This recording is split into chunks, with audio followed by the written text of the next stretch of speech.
Hello, can you hear me, Uncle? Hút ได้ยินแล้วนะพี่มวด hút chôn mà nè บ้านลือปุกบาท lư โจล lư ปุกโจล lư ปุกบาท lư lư บาทปุกบาท บาทปุกบาท nè สักถามว่าเป็นยังไงบ้างสุขภาพดีหรือเปล่า គាត់ក្មួយសុំសួរពុកមាថាមិនដែរសុខភាពល្អអត់សុខភាពមិនដែរ ở đây đó đây sum ở kun ngày này ấy bồn ở phục phong สุขภาพแข็งแรงดีครับ โอเคค่ะบอกว่าวันนี้ได้คุยกับพี่มวดเรื่องชายแดนบอกว่าก็เข้าใจตรงกันว่าทั้งท่านฮุนเซนทั้งอิงก็อยากให้สองประเทศสงบสุขค่ะ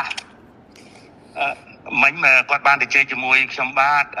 នៅសន្តាគារហើយបានឯកភាពគ្នាដោយអ្វីដែលពុកបានប្រាប់ថាចង់បានសន្តិភាពស្ថិរភាពប្រទេសទាំងពីរពុកបាទบอกว่าไม่อยากให้อังโคไปฟังคนที่เป็นฝั่งตรงข้ามกับเราเพราะว่าพอไปฟังฝั่งตรงข้ามอย่างพวกแม่ทัพภาค2เนี่ยค่ะเป็นคนของฝั่งตรงข้ามหมดเลยซึ่งพอไปฟังนั้นเสร็จก็ไม่อยากให้ท่านรู้สึกไม่ชอบใจหรือโกรธเพราะจริงๆแล้วไม่ใช่ความตั้งใจของเราเลยค่ะគាត់ថាសូមអនុញ្ញាតពីពុកថាពុកកុំឲ្យស្ដាប់សម្ដីមេតបភូមិភាគ2ហ្នឹងក៏វាជាអ្នកដែលប្រឆាំងជាមួយនឹងរដ្ឋាភិបាលថៃដែរវាជាសត្រូវដែរដល់ពុកស្ដាប់វាហើយអញ្ចឹងទៅអាចធ្វើឲ្យអាรมណ៍ពុកខឹងបាទเพราะตอนนี้ทางนั้นน่ะเขาอยากจะดูเท่เขาก็จะพูดอะไรออกมาที่มันไม่เป็นประโยชน์ต่อประเทศชาติค่ะแต่ว่าจริงๆที่เราต้องการเนี่ยคือต้องการความสงบสุขให้เกิดขึ้นเหมือนตอนก่อนที่จะปะทะกันตรงชายแดนนะคะមេតបភូមិភាគហ្នឹងវានិយាយចង់ឲ្យលយខ្លួនវាចង់នេះសាង rating មកវាហើយទៅធ្វើឲ្យប៉ះពាល់ដល់តំណែងប្រទេសទាំងពីរយ៉ាងធ្ងន់ធ្ងរពុកបាទដែលយើងចង់យើងប្រទេសទាំងពីរគឺចង់បានស្ថិរភាពនិងសន្តិភាពដូចអ្វីមុនព្រឹត្តិការណ៍កើតឡើងពុកបាទบอกว่าให้ท่านฮุนเซนเห็นใจหลานหน่อยเพราะว่าตอนนี้คนในประเทศไทยเขาไล่เราไปเป็นนายกที่เขมรหมดแล้วគាត់ថាគាត់សូមអនុញ្ញាតពុកថាអាណិតក្មួយផងឥឡូវនេះថៃប្រជាជនថៃពីច្រើនបានដេញហើយដេញក្មួយថាទៅនៅស្រុកខ្មែរទៅព្រោះជានាយករដ្ឋមន្ត្រីខ្មែរពុកបាទบอกว่าจริงๆแล้วถ้าท่านอยากได้อะไรก็ให้ท่านบอกมาได้เลยค่ะเดี๋ยวจะดูจัดการให้អញ្ចឹងបើពុកចង់បានអ្វីពុកអាចមានប្រសាសន៍ទៅគាត់នឹងរៀបចំធ្វើការងារនឹងបន្តជូនពុកតែម្ដងឥឡូវបញ្ហាដែលខាងនេះចង់បានគឺធ្វើម៉េចឲ្យនៅច្រកព្រំដែនទាំងអស់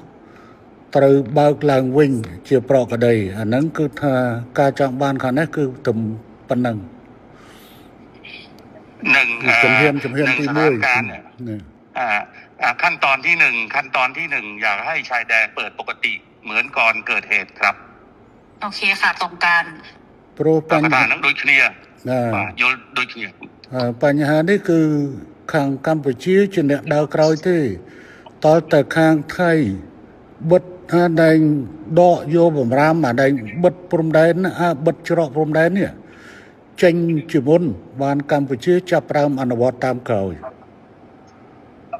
จริงๆเหตุการณ์เรื่องปิดชายแดนเนี่ยฝ่ายไทยเป็นคนเริ่มก่อนฉะนั้นถ้าฝ่ายไทยเนี่ยถอนคำสั่งกัมพูชาก็ตามเลยเปิดปกติហើយរឿងនេះគឺកម្ពុជាមិនអាចធ្វើឲ្យមុនបានទេដោយសារកម្ពុជាបានខកចិត្តម្ដងហើយដោយសារកែសម្រួលកម្លាំងនៅមុំ3ប៉ុន្តែហើយថាឲ្យមានប្រក្រតីនៅតាមព្រំដែនប៉ុន្តែទីចុងបំផុតបែរជាខាងយោធាថៃនៅតែផ្កើននៅបន្តស្ថានភាពបិទទល់ដែនបិទច្រកដដែលเพราะว่าเราก็มีความผิดหวังเรื่องหนึ่งแล้วที่การมีปัญหากันที่ช่องบกเราก็พยายามตามที่ฝ่ายไทยต้องการแล้วก็การต้องการนี่เราก็บอกว่าโอเคนั้นเราก็ทำตามนะแต่ว่าขอให้สถานการณ์เข้าภาวะปกติแต่ว่าเราถอยแล้วเราถอนแล้วเราปรับกำลังแล้วแต่ฝั่งไทยยังเอาเรื่องด่านเนี่ยมากดดันอีกឥឡូវនេះគឺខាងកម្ពុជាគឺស្នើចេះឲ្យថៃបើកច្រកទាំងអស់ឲ្យបានមុនហើយបន្ទាប់ទៅកម្ពុជាយូរបំផុត5ម៉ោងគឺកម្ពុជាអាចដកបទបញ្ជាទាំងឡាយដែលហាមឃាត់ការដឹកទំនិញផ្លែឈើបន្លែចូលកម្ពុជាគឺថានឹងដក บอดบัญชีนังเจง ฉะนั้นท่านสมเด็จอยากให้ท่านนายกช่วยให้ฝั่งไทยเนี่ยถอนเรื่องการปิดด่านถ้าถอนปุ๊บฝ่ายกัมพูชาจะถอนเรื่องการห้ามสินค้าเกษตรนำเข้าอะไรทุกอย่างก็ถอน คือตอนนี้ค่ะ คือ ตอนนี้พี่หวดคือรัฐบาลโดนโจมตีหนักมากนะคะ เพราะว่าพอตอนที่ท่านสมเด็จออกมาพูดกับท่านฮุนมาเนตอะที่บอกว่าจะตัดน้ำตัดไฟอะไรอย่างเงี้ยค่ะคืออันนั้นต้องขอโทษด้วยเพราะจริงๆอะต่างประเทศอะเขาแค่รายงานขั้นตอนว่าถ้าเกิดเหตุการณ์ต่อไปประเทศไทยจะทำยังไงคือเหมือนอธิบายขั้นตอนให้ฟังไม่ได้บอกว่าจะทำแต่ตอนนี้เหมือนกับเรื่องตัดหนังตัดละครคือทำทุกอย่างหมดแล้วเนี่ยจริงๆน่าจะให้มันโอเคทั้งสองฝ่ายค่ะเหมือนเราต้องพูดพร้อมกันว่าเราตกลงร่วมกันแล้วรัฐบาลคุยร่วมกันแล้วว่าจะเปิดทุกอย่างให้กลับมาเป็นปกติได้เหมือนว่าจะเอาเป็นอิงกับคุณมาเน็ตก็ได้หรือยังไงก็ได้เหมือนกับว่าเราได้คุยร่วมกัน แล้วก็ทั้งสองฝ่ายเนี่ยอยากให้กลับมาเป็นเหตุการณ์ปกติแบบนี้ค่ะมันก็จะโพสใช่ไหมนายกอิงอยากให้โพสใช่ไหมให้นายกโพสว่าผู้นำสอนได้แล้วอยากให้ใช่จะโพสจะยังไงก็ได้แล้วให้ท่านทุนจะแนะนำก็ได้ค่ะแต่ว่าเหมือนกับว่ามันต้องเป็นการตกลงร่วมกันนะพี่พวดเพราะว่าตอนนี้อิงกำลังโดนหนักมากเลยค่ะก็ถ้าอะไรนั่งสถานการณ์ไทยนั่นคือไฟกลางประเทศให้ขนมจุดน้อยมุ้ยก็สมัครไปโตปีปกได้แต่เนี่ยน้องเปลี่ยนสงครามบอเต้เนี่ยยี่ถึงกัดเพลิงกัดอินเทอร์เน็ตเนาะนั่นคือทางอยู่ที่ยังมีนักตบหายการ์ดเชียนนอเบียนปัญหาจุดน้อยมุ้ยจุดน้อยปีจุดน้อยใบดังนั้นดังยี่ถ้าเธอปากป้อนแล้วก็กดสมตุกพ่องหรือน้องอเมียนในขนมกำเนิดแต่เธอเบียบนังเตะปัญหาเลยที่กดทักกดสมบอกปกฐานกดพ่องแล้วนึกน้องบันทึกคือไฟกดเหมือนเต้นกดจองเอาปกหรือก็ปกนายนอมสำนักจะไปได้โดยจะกอดฐานแล้วเมนลองตัวปีบ้านนี่ยัยเนี่ยให้จะจองเอาเธอสมรู้สกิปก้าเอาบ้านมุ่นแต่มีปฏิการเนาะเอาปลอกอะไรลงไว้หน่อยไปได้ซอกปฏิทั้งปีปกบาทปันแต่ข้างในจองบ้านนะจองปันแต่ข้างนอกอัดผมเธอข้างนอกเนี่ยข้างในมันเหมือนเนี่ยบัดตัวแดนที่ข้างไทยเนี่ยบัดตัวแดนให้ได้บ้านข้างนอกมันเปิดบ้าให้อัดจำใบทรงชมที่อันนั้นการนาตการนอกสมรู้คือข้างนายกรัฐมนตรีคนมันนั้นคือนั่งสมรู้ตามเขาบาทถูกบาทจริงๆเนี่ยท่านเนี่ยเป็นคนที่อยากได้เรื่องเสถียรภาพมากท่านนายกแต่ว่าทหารนี่มันมาปิดด่านก่อนอะไรก่อนนะมันเริ่มต้นก่อนกดดันก่อนฉะนั้นต้องเปลี่ยนทหารพร้อมไหมในการเปิดด่านพร้อมค่ะทั้งนี้ตามหมดทั้งนี้ตามทั้งนี้ตามหมดนะทั้งนี้ตามหมดเลยท่านเราเปิดให้อยู่แล้วพี่พัวแต่มันต้องเป็นการบอกว่าเราตกลงร่วมกันว่าเราเปิดไงพี่เพราะถ้าไม่อย่างนั้นขออิงพออิงยอมหมดไงอิงก็คือจะโดนเพราะว่าคือเพราะตอนนี้มันเลยมาถึงเรื่องก่อนด่าแล้วว่าก็ถ้าก็สมปุงมวยจ้ะแต่ซาแต่เบิดซาการในแต่ไทยเปิดไอ้เจ้าอดเบียนทางการจริงเนี้ยในช่วงสังคมไทยนั่งเวียกันเอาไว้ในทางใส่กระโปรงเข้ามาโดยไปกับพีเจก็ไงก็จังทำยันถ่าหรือเมย์นั่งจับดาวอยู่ที่หายยิงให้เปิดให้คงนู้นได้ปุกเปย์เด็กจำนวนมือรำแต่การพีเจภาษาปุกไอ้เบียบมวยอิงกดทางกดจองตัวนำที่ท้าติเจหาจึงกุกติเจติดเต๋อหายปลอกกระไดไปดอยทั้งไปแต่ดำพุ่มท้ามติดจริงครับอัดเตะขาในอัดจอจ่าเตะขานอกเนี่ยประเดิมขานอกเนี่ยประกาศไปไงฮะให้มาเอาจังเลิกจังมุกเลิกมดคลุนให้ดำใบเอาแต่ละเอาขาในอัดบานด้วยอัดจอจ่าเลยเรื่องนึงคือขานอกตรึกคือมันตำรองคือขาในอัดจอจ่าดิปันขาในสัญญาท่าขานอกอ่านวัดดอกบอดบัญชีขนมกาบัดตัวแดนให้คือขาในอย่างยู่ประมาณกลอยขยมถึงนี่กัดกวาขยมกวาดเจ้านะบาทอย่างนี้นายกท่านนายกเองว่าท่านเนี่ยไม่อยากมีว่าการเจรจาเรื่องปิดด่านเพราะว่าไอ้ปิดด่านเพราะว่าทหารมันเริ่มก่อนทางที่มันหลอกเราให้เราเนี่ยปรับกำลังแล้วบอกว่าสถานการณ์ต้องเข้าปกติพวกตอนที่ปรับกำลังในช่องบกเนี่ยคุยกันเรียบร้อยบอกว่าถ้าปรับตรงนี้เสร็จเรียบร้อยนะทุกอย่างต้องจบทหารครับจบครับแต่ไม่จบเนี่ยปิดด่านก่อนอันนี้เหมือนตบหน้าอันนี้ขอให้ท่านนายกพิจารณาด้วยเรื่องเนี้ยขยมยุล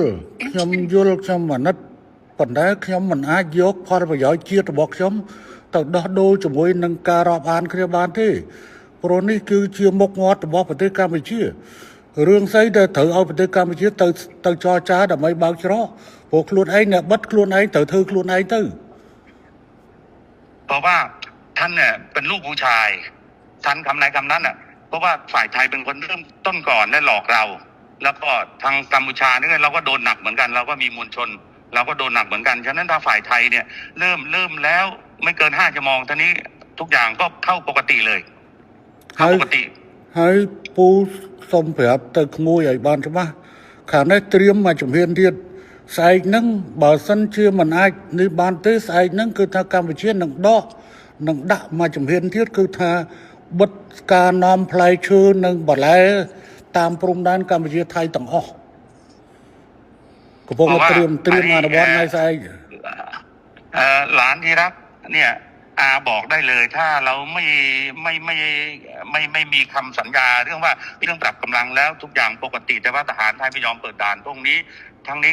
ก็มีการห้ามเรื่องการส่งออกเกษตรทั่วชายแดนเลยเพื่อกดดันทหารพวกคัน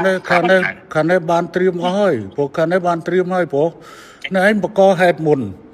ให้ประกอบเหตุมุนมาโหวตจอจ้าแล้วส่วนท่านน่ะบัดอะไรในบัดอะไรในจรอกภูมิแดนคือตัวโยเทียไทยว่าจังเมียนแต่โยเทียไทยเธอคลุนเองแต่ปนอมันน่าจะให้ตัวกัมพูชาตัวจอจ้าด้วยกัมพูชามันจอจ้าได้ขาดสถานการณ์เนี่ยเหมือนที่รายงานให้ท่านนายกทราบว่าไอตอนปรับกำลังที่ช่องบกเนี่ยก็ตกลงกันแล้วว่าจะจบกันแต่ว่าอยู่ดีๆทหารไทยมาปิดด่านฉะนั้นให้กัมพูชาไปเจรจาเปิดด่านดูแล้วไม่สวยไม่สมควรอย่างยิ่งต้องทหารไทยเริ่มก่อนถ้าเริ่มแล้วทั้งนี้ก็ตามหลังไม่เกิน5 ชั่วโมงทุกอย่างปกติท่านลูกผู้ชายท่านจะเป็นลูกก็เดี๋ยวจะลองคุยกับทางกลาโหมดูค่ะแต่ว่าจริงๆแล้วเนี่ยตอนที่คุยพี่ว่าลองพูดด้วยละกันว่าจริงๆแล้วถ้าท่านฮุนเซนอยากได้อะไรใ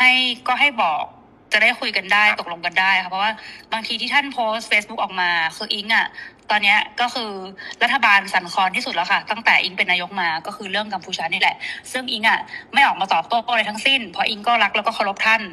เพราะฉะนั้นเนี่ยจริงๆแล้วถ้าจะเอาอะไรจริงๆให้บอกอิงได้เลยยกหูบอกก็ได้ไม่อันไหนไม่เป็นข่าวก็คือไม่เป็นข่าวอันนั้นที่หลุดไปมันหลุดเพราะสื่อเพราะไม่ได้คุยกับอิงแค่2 คนมันคุยกันเป็นกลุ่มนะพี่มันเลยหลุดแต่ถ้ามันคุยกับอิง2 คนมันไม่มีหลุดอยู่แล้วทีนี้เนี่ยก็ไม่อยากให้แบบมันเกิดเรื่องแบบนี้แต่นี่อิงจะไปคุยกับกลาโหมเนาะเพราะว่าอิงรู้ว่าถ้าสมมติว่าเขาพูดว่าของไทยปิดก่อนอะไรเงี้ยเดี๋ยวเราก็จะไปคุยกับกลาโหมว่ายังไงแต่ถ้ามันเวิร์กไงก็เดี๋ยวจะส่งบอกพี่ฮวดว่ามันได้เรียบร้อยไหมนะคะเพราะจริงๆเนี่ยคนมันไม่หวังดีกับเราทั้งคู่มันก็ดูแบบเหมือนเรากับเขาก็คือทะเลาะกันเองทำให้แบบเหมือนจริงๆแล้วต้องให้คนรุ่นใหม่มันต้องไม่มีสงครามพี่คนรุ่นใหม่มีสงครามไปมันก็เสียครับทั้งอิงกับลูกทั้งหุ้นมาเน็ตด้วยก็เป็นคนรุ่นใหม่เนาะครับពុកបាក់គាត់ថាទី1ពុកចង់បានអីពុកអាច message ទៅអ៊ីងបានអ៊ីងនឹងធ្វើឲ្យពុកអ្វីដែលពេលទៅពុកផុស Facebook ដល់ទៅអាពួកដែលវាប្រឆាំងវាចង់ឲ្យពុកហើយនឹងគាត់ជាសេះសម្ដេចសម្ដីគាត់មានដំណងគ្នាហ្នឹងវាខូចយកតាមមួយចំណុចហ្នឹងវាធ្វើឲ្យសង្គមថៃហ្នឹងវាយគាត់ថាទី1វាចង់ឲ្យគាត់ហ្នឹងចេញមកឆ្លើយឆ្លងតែគាត់អត់ទេដោយសារគាត់គោរពជាពុកមាគាត់អត់ទេគាត់សុខចិត្តឈឺចោះឲ្យវាវាយចោះអាហ្នឹងហើយបានគាត់ថាសុំពុកថាលើក្រោយចង់ដាច់ចំដែកពុកចង់បានអីអាច message គាត់មុនហ្នឹងគាត់បានប្រាប់តែថាប្រហែលជា3 ថ្ងៃទៅគាត់នឹងទៅថ្វាយគុំរីការឿងតបរឿងអីហ្នឹងពុកបាទ